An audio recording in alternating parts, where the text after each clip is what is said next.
Oi, gente, tudo bem? Tudo tranquilo? Então vamos seguir aqui na nossa quarta e última aula sobre petição inicial, tá? Professor, mas vai dar tempo de falar de emenda em deferimento? Isso a gente vai falar na próxima aula, quando trabalhar com o tema do recebimento da petição inicial. Nossa ideia aqui é trabalhar os assuntos na ordem que eles acontecem. Então, feita a petição inicial, ela vai ser analisada pelo magistrado, que vai poder deferir, indeferir, mandar emendar, mas isso a gente vê depois. A gente vai concluir aqui com os requisitos da petição inicial. Antes, lembrando, claro, se você não segue o nosso canal, começa a seguir. Se você gostar dessa aula, já dá o seu like, comenta aqui embaixo, tá? Eventual dúvida que você ficou, ou simplesmente alguma observação que você queira fazer sobre essa aula e, claro, compartilha com os amigos. Lembrando que essa é a quarta aula de petição inicial. Se você não assistiu as anteriores, eu recomendo que assista, tá? Petição inicial, parte 1, parte 2,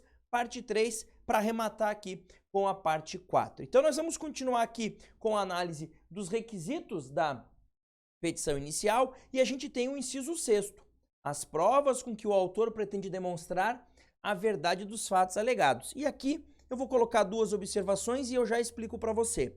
Aqui acaba sendo um requerimento genérico a respeito das provas que serão produzidas, já que não há como o autor especificá-las sem saber o que o réu fará. E 2, necessidade de apresentação de documentos existentes e aptos à comprovação dos fatos. Como assim, professor? Então vamos lá. Primeira coisa, por que aqui acaba sendo um pedido genérico? Imagine que eu queira provar com testemunha que eu fiz o contrato com o réu. Aí o réu chega na contestação e diz, olha, realmente eu fiz o contrato. Opa, então eu já não vou precisar provar a formação desse contrato. Só que eu não tenho como antever o que o réu vai dizer. Então a gente acaba fazendo na inicial um pedido genérico, produção de todas as provas admitidas em direito, muita gente faz isso, ou produção de prova documental, pericial, testemunhal, e outras que se fizerem necessárias. As partes acabam fazendo isso na petição inicial. E por quê?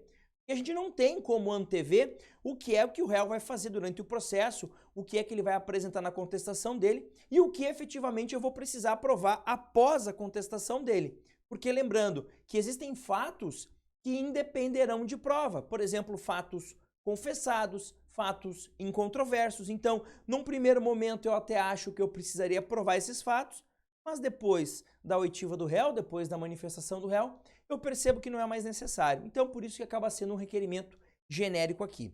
Agora, importante frisar o seguinte, se você tiver documentos, você deve trazer.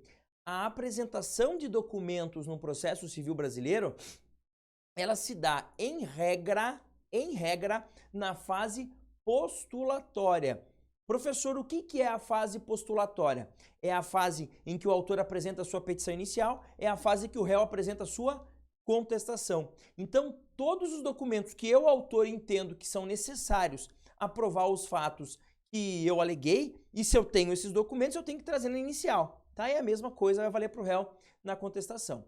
Professor, mas e se eu não tiver esses documentos? Bom, aí é um outro problema, você vai produzir essa prova ao longo. Só que eu estou dizendo é que o processo civil não admite, em regra, guardar cartas na manga, no sentido de que, eu tenho alguns documentos aqui, mas eu vou trazer só lá na frente. Não. Se você tiver documentos, você vai ter que trazer, porque a lei, quando fala de prova documental, vai dizer que os documentos devem ser trazidos na petição inicial e que podem ser trazidos em outros momentos? Podem, mas em situações muito específicas, como, por exemplo, eu trago um documento para contrapor um fato que o réu alegou na contestação. Ora, eu não trouxe esse documento antes porque eu nem sabia que o réu ia trazer esse fato. O réu trouxe, eu vou lá e apresento um documento então. Ou um documento que eu não tive acesso, né? E agora eu estou tendo acesso, eu posso trazer. Mas a ideia é, os documentos que você possui e que possuem relação com os fatos trazidos na inicial devem ser trazidos já nesse momento aqui do ajuizamento da demanda. Por isso que a gente, quando fala em produção de prova ou pedido de produção de prova na inicial, a gente sabe que ele acaba sendo um pedido um pouco genérico, mas em relação aos documentos, os documentos que você já possui, você deve trazer. Professor, eu preciso já rolar a testemunha aqui? Não precisa, tá? Eu preciso apresentar quesitos, por exemplo, para o perito responder? Não precisa, tá? É claro que alguns procedimentos especiais, às vezes tem regras diferentes. Por exemplo, Nos embargos de terceiro, lá a lei diz que você já traz o rol de testemunhas, mas aqui não, nós estamos trabalhando com petição inicial do procedimento comum, tá? Então, cuidado também com o antigo rito que tínhamos no CPC revogado, o chamado rito sumário. No rito sumário você já trazia rol de testemunhas, já apresentava os quesitos, mas não é o caso, não temos mais esse rito dentro do novo CPC. Então aqui, basicamente, um requerimento genérico de produção de provas. Beleza?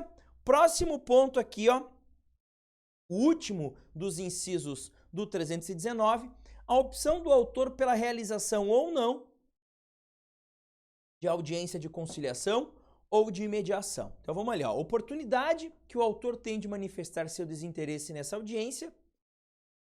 E 2, a ausência de indicação deve importar em concordância com a audiência. Vamos lá, o que é isso? Primeira coisa, esta audiência, ela é uma novidade no CPC 2015? Nós não tínhamos isso no CPC revogado, pelo menos como regra, né? O procedimento sumário tinha algo parecido, mas não era exatamente isso, tá? O procedimento dos juizados especiais tem algo parecido também, mas não é exatamente isso. Essa audiência aqui, o intuito é o seguinte, olha, antes mesmo de o réu se defender, a gente vai tentar resolver a questão por autocomposição, tá? Então é uma audiência em que vão ser utilizadas técnicas conciliatórias ou de mediação, a depender do litígio que esteja em discussão, para que você tenha uma solução autocompositiva.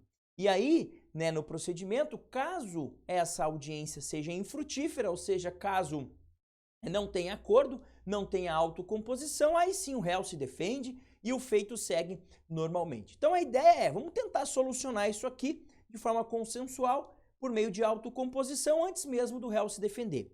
Esse é o grande objetivo, tá? Depois a gente vai ter uma aula para falar da audiência em específico, como é que funciona, o prazo, se a parte tem que estar ou não com o advogado. O objetivo agora é só analisar esse inciso 7 aqui. Agora, por que eu tenho que colocar essa opção na minha petição inicial? Pelo seguinte, essa audiência ela não vai acontecer em duas hipóteses. Hipótese 1, os direitos em questão não admitem autocomposição. Hipótese 2, as duas partes, autor e réu, se manifestaram no sentido de que eu não quero essa audiência aí. E aqui a ideia é a seguinte, olha, se o autor não quer audiência, se o réu não quer audiência, esqueça, não vamos marcar essa audiência, não vamos perder tempo, né? Se os dois se manifestaram de forma expressa, se os dois tiveram trabalho de dizer eu não quero esta audiência, ela não vai sair, tá? Agora, como é que eles se manifestam nesse sentido?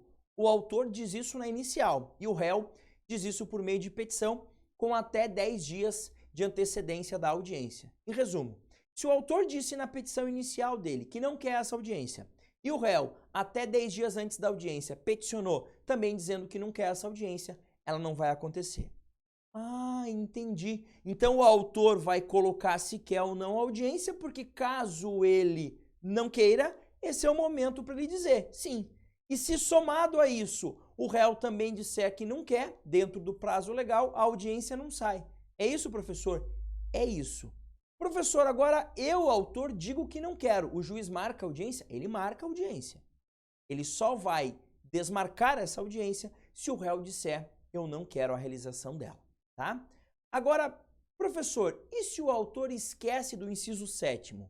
Vai acontecer alguma coisa? Gente, em princípio faltou um elemento. Vai ter juiz que vai mandar a emenda inicial dizendo se você tem interesse ou não, mas o entendimento que vigora é o seguinte: se você não se opôs à audiência de conciliação, quer dizer que você concorda com ela, então ela vai acontecer, tá? Porque vejam, esta audiência, ela não ocorre quando autor e réu dizem, nós não queremos. Ora, se você não falou nada, você não se opôs. Então, digamos que a regra é que essa audiência ocorra. Agora, se não houve manifestação dizendo que não quer que ela ocorra, presume-se que você aceitou. Em resumo, é um requisito muito mais de informação do que de procedibilidade da tua petição inicial. Então, faltando ele, o juiz vai dizer, bom, ok, ele não foi contra a audiência, eu já ia marcar mesmo, porque a lei manda que se designe essa audiência e vamos esperar. E ela vai acontecer. Professor, o autor não disse nada contra a audiência. O autor disse, olha, por mim tudo bem, a audiência vai acontecer.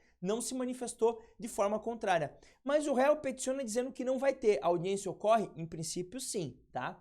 para que a gente não tenha essa audiência, eu preciso de manifestação expressa dos dois. A gente acaba aqui tendo uma ideia de que o nosso código, ele ganha, né, o novo CPC, feições autocompositivas, no sentido de que há um grande objetivo por parte do legislador, no sentido de que essa conciliação, essa mediação, essa autocomposição venha a ocorrer. Em resumo, se nenhum dos dois, ou melhor, se os dois não foram contra a audiência, ela vai acontecer.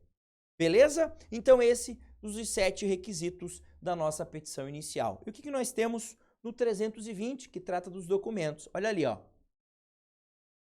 A petição inicial será instruída com os documentos indispensáveis à propositura da ação. Professor, a gente não tem, assim, uma regra dizendo quais são esses documentos. Não tem. Mas tem alguns documentos que a gente sabe que tem que ser juntados. Então eu coloquei ali, ó. Procuração, isso tem que constar, isso tem que constar, pelo menos em regra, na tua petição inicial. Por que em regra? Porque a gente sabe que se for para realizar um ato urgente, você advoga sem procuração, depois você traz essa procuração lá no prazo de 15 dias, tá? Mas em princípio tem que trazer, tá? Um outro documento, contrato social, se tratar de uma pessoa jurídica. E por que é importante o contrato social? Para eu saber se aquele que está assinando a procuração, dando poderes dessa pessoa jurídica para um advogado, se ele de fato tem poderes para dar, né, se ele tem condição, se ele pode conceder esses poderes. Por isso a necessidade, tá? Recolhimento de custas quando necessário, também é uma documentação que vai ter que vir anexada. É claro que cada estado isso varia. Tem estado que você faz uma guia, paga a parte e só vincula ela, não precisa anexar. Tem estado que tem que anexar, então varia. Mas se tiver que juntar uma guia, esse é o momento de você trazer aqui também, tá? Claro que se for justiça gratuita, não vai ser necessário, por isso que eu disse, quando necessário, tá? Aí aqui, ó, documentos como meio de prova, a gente já falou sobre isso, os documentos que você já possui e que são importantes para provar os fatos que você está alegando, esses devem ser trazidos aqui. Agora, tem documentos que vão além da questão probatória. Tem documentos que eles são o próprio objeto, eles fazem parte do objeto daquela demanda. Por exemplo, uma ação monitória. A ação monitória é cabível quando você tem uma prova escrita de obrigação de pagar quantia, por exemplo, sem eficácia de título executivo. Eu só consigo ajuizar a ação monitória se eu tiver essa prova escrita, então eu tenho que trazer esse documento, concordam? Pensa numa outra ação, eu quero entrar com uma ação de divórcio. Então eu tenho que trazer a certidão de casamento para provar que eu sou casado. Se eu quero me divorciar, eu quero dissolver esse vínculo matrimonial. Então eu tenho que trazer esse documento que prova o casamento. Eu quero, por exemplo, pedir a uso capião de um bem imóvel. Qual bem imóvel? O imóvel tal, que está na matrícula tal. Então, traga a matrícula. Eu quero pedir a revisão de um contrato. Então, traga o contrato. Então, tem alguns documentos que fazem parte do próprio objeto da demanda e, por óbvio, que eles devem ser trazidos na petição inicial. Outro exemplo, eu quero executar um cheque. Então, traz o cheque. Eu quero executar um contrato. Então, traz o contrato, tá? Então, tem situações que o que você pede é justamente o cumprimento, que se cumpra algo que está em determinado documento, e esse, então, deve ser trazido também na sua petição inicial. Beleza? Com isso, uma aula um pouquinho mais curta, fechamos o tema da petição inicial. 4 aulas de petição inicial, mais ou menos aqui 1h45, 1h50 de conteúdo puro, objetivo para você sobre o tema da petição inicial. Coloca aqui embaixo o teu comentário, diz se você gostou, dá o seu joinha, se inscreve no canal, por favor, me ajuda, compartilha esse vídeo com os amigos e se não assistiu as 3 aulas anteriores, volta, assiste desde o início e logo eu já solto aí a aula de recebimento da petição inicial, onde a gente vai ver emenda inicial, indeferimento inicial, deferimento inicial e vamos seguir com o restante do procedimento. Eu tenho certeza que agora você vai aprender processo civil. Não tem desculpa para não aprender processo civil. Estou te dando esse conteúdo aqui para que você consiga compreender, para que você consiga aprender processo civil de forma bastante objetiva. E ficou com dúvida? Manda aqui embaixo que eu respondo para você. Beleza? Um grande abraço, bons estudos e até mais.